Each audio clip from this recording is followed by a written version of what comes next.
animocabrands is a company that is involved in creating digital property rights through non-fungible tokens.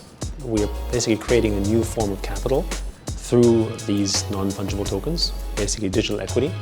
And in so doing, we're changing the way how people live, play, and work.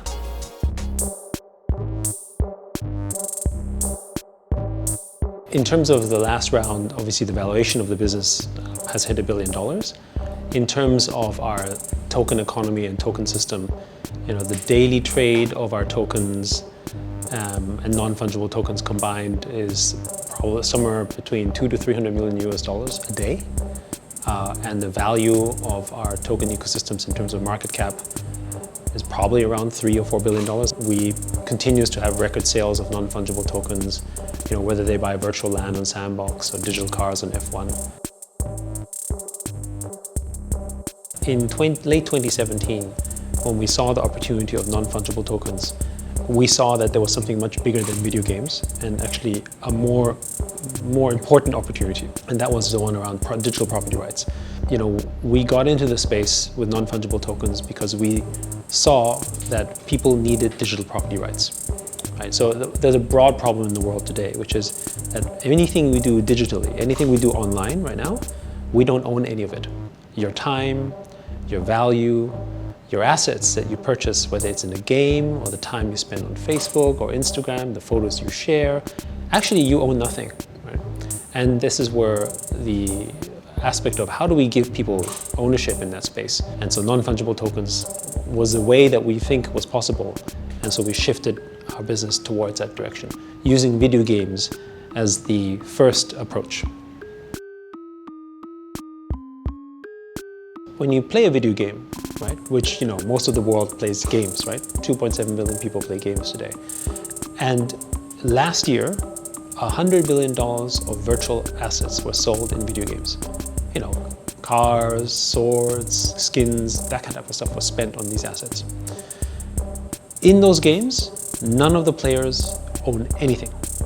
Everything is owned by the platform. So right now, there's a little bit of that situation here. With video games and NFT, what we're doing is every time you buy an asset in our games, you really own it. You own that car. You own the sword. You own the chest. You own the virtual land. And what that allows you to do is then to take that land or to take the car and use it in your game, use it in another game that's not made by us because you own the asset, or you can sell it, you can trade it, you can lend it, you can mortgage it, you can do whatever you want. It's entirely your property.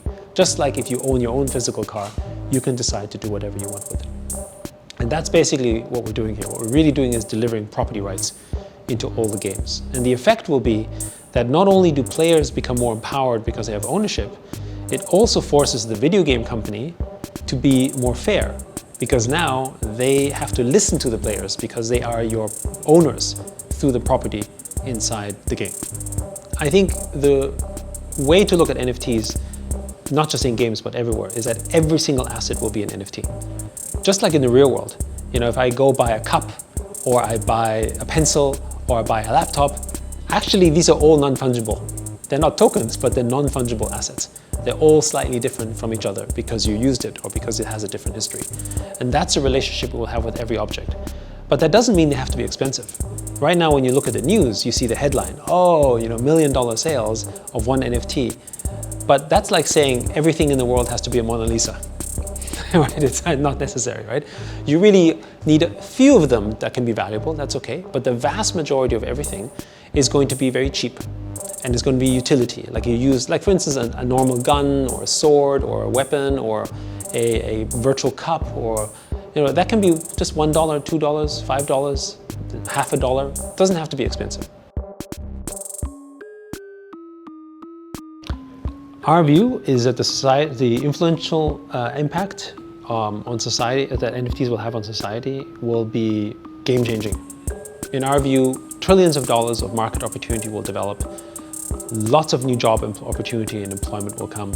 And actually, in our view, there will be a point where you'll have millions and millions and millions of people earning a serious income in the world of virtual world of with NFTs maybe even ahead of other industries. I think that when you think of NFTs, the potential is a little bit like Ready Player One, right? Where people live in a virtual world and have virtual assets and can sell and trade them and use them, right? But I think the metaphor, and this is actually sort of the meta is deeper than that. It's about us owning our digital lives and having the property ownership of those assets that we can then choose to monetize, and third parties can choose to develop on top of those NFTs as well. And as a result of that, I now truly own those asset ownerships, and economies and businesses can build around it without me needing to ask permission from Facebook or Google or those kind of companies.